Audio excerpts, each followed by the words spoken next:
உண்மையிலே அவர் எதுக்கு வந்தார் தெரியுங்களா? ஒரு இடத்துல படிச்சிட்டு இருக்காரு. படிச்சது எல்லாமே அரியர்ஸ். தனக்கு அம்மா கிடையாது, அப்பா அவங்க சரியாக குடும்பத்தை பார்த்துக்கிறது கிடையாது. உண்மையிலே அங்கே தங்கறதுக்கு இடம் இல்லை சென்னையில் வந்தா அப்படின்னு தங்கறதுக்கும், இந்த ராவணன்குடியில் நல்ல 3 வேளை சோறு கிடைக்குது. இது அவரே சொல்கிறார். அம்மா எங்கே போனான்னா கிடைக்கும், இதில் விசுவாசமாக இருக்க வேண்டியதான், என்ன பண்ணாலும் அப்படின்ட்டு. இன்னும் பல டிபேட்டுகளை இவர் வந்து போகும்போது சீமான் மீது பல குற்றச்சாட்டுகளை என்னிடம் புகழேந்திடமே சொல்லியிருக்காரு. அது இப்போ சொல்கிறது நாகரிகமாக இருக்காதுன்னு வச்சுக்குவேன். நாங்களாம் டிபேட்டில் போய் உட்காரமில்ல, அண்ணனை ஒழுங்காக பேச சொல்லுங்கள். அதெல்லாம் தேவையான நேரத்தில் ஆதாரப்பூர்வமாக இருக்குது, நம்ம எடுத்து சொல்ல முடியும். அப்படி நாங்கள்லாம் வந்து உழைத்து இந்த கட்சியை உருவாக்கியதில் உட்காந்து கொண்டு வந்து ராவணன்குடியில் உட்காந்துக்கிட்டு சாப்பிட்றதுக்காக இந்த ஆள் இருந்தான், இந்த தம்பி.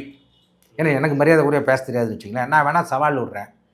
குறைந்தபட்சம் அந்த ராவணன்குடியிலேருந்து வெளியே வந்து ஒரு அறை எடுத்து தங்கி உழைத்து உண்டுக்கிட்டு அப்புறம் வந்து கட்சியில் வந்து பேச சொல்லுங்கள், நடத்த சொல்லுங்கள். அந்த அவர் நடத்திக்கிட்டு இருக்க பத்திரிகையை நான் வடிவமைத்தது. தீ பத்திரிகையும் புதிய தேசமாக முதல்ல எங்கள் தேசமாக இருந்தது. அந்த இதே விழிப்புணர்வு பத்திரிகையுடைய ஆசிரியர் காமராஜர் நானும், ஏன்னா நான் ஓவிய கல்லூரி படித்ததுனால நான் லேஅவுட் பண்ணி அன்னைக்கு 2012 வடிவமைச்சு கொண்டு வந்து கொடுத்தது. எதை ஒன்றையுமே சரியாக நடத்த தெரியாது. அப்போ இப்போ வந்து உக்காந்துக்கிட்டு நான் என்ன சொல்கிறேன், அரசியலாக பேசுகிறேன். நாம் தமிழர் கட்சி இப்போ ஆரம்பிச்சது, இத்தனை 5 ஆண்டுகளாக ஆகுது. நீங்கள் எல்லாத்தையும் திட்டுறீங்களே, உங்களுக்கு சீமானுக்கு அதை குறித்து பேசுவதற்கு தகுதி இருக்கிறதா? ஏன் இதுவரை நாம் தமிழர் கட்சிக்கு தலைவர் போடவில்லை? தலைமை ஒருங்கிணைப்பாளர்னு சொல்கிறீங்க.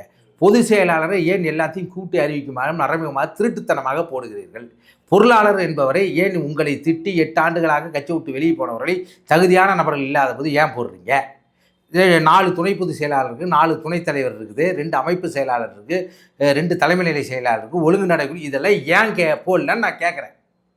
பதில் சொல்ல முடிஞ்சா? அரசியலாக பேசு.